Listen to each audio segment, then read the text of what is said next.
Hey, what's up guys? So Spec here. The PlayStation 4 has finally arrived after years of waiting. It is finally in our hands, and I was able to get my hands on the launch day edition of the PS4. So anyway, just some of the specs of this bad boy. It features a single chip custom processor. The processor made by AMD alongside the graphics, the GPU, also coming from AMD as well. It features 8 gigabytes of very fast GDDR5 RAM, and then also has a built-in hard drive, which is going to be 500 gigabytes, but it is user replaceable. You can open this thing up and replace it yourself and put it in an SSD if you really want very fast performance as far as loading games and stuff like that. But anyway, I'm inside of the box now. I'm just showing you the instruction manuals, and it actually came with some other bonuses like $10 to use in the PlayStation Store and stuff like that. But what I'm about to show you right now is actually the headset that comes with it, and it plugs directly into the controller itself because it does have a headphone jack at the bottom now, and you can actually use this as a microphone or just use it to communicate for multiplayer games, which is a nice addition. And then also you'll find just the micro USB cable to be able to charge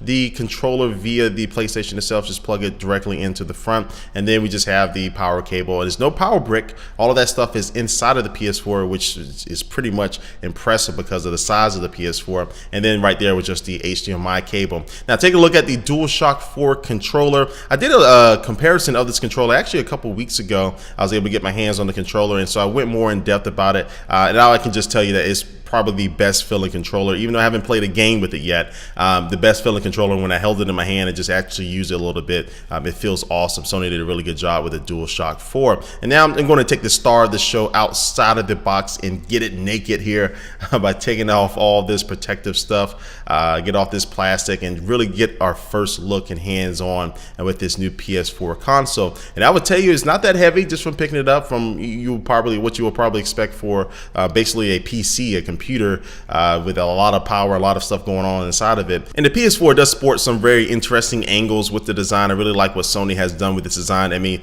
again, it just feels like a very low profile system here that should be able to fit anywhere on your entertainment console. And as I do this comparison with the PS3, you can see that the PS3 just has this kind of big hump, and the PS4 is definitely more powerful and a better overall machine, but they were able to kind of get that profile down, which is, again, is pretty impressive for a system like this. Now, just take a look at some of the ports. On the front, you'll find 2 USB 3.0 ports, and then also to the left of that, you'll find the slot loading Blu-ray drive, and actually you can see the power button and the eject button kind of nestled in the front there, kind of hidden, but it makes it very easy for touch use. And then on the back, you'll find the optical out, HDMI out, the Ethernet port, and also the auxiliary port. And then you have plenty of venting going around the PS4, all on the back and on both of these sides. So this thing should be pretty cool, and I had already booted this thing up, and it was pretty quiet. But with that being said, this is my unboxing video.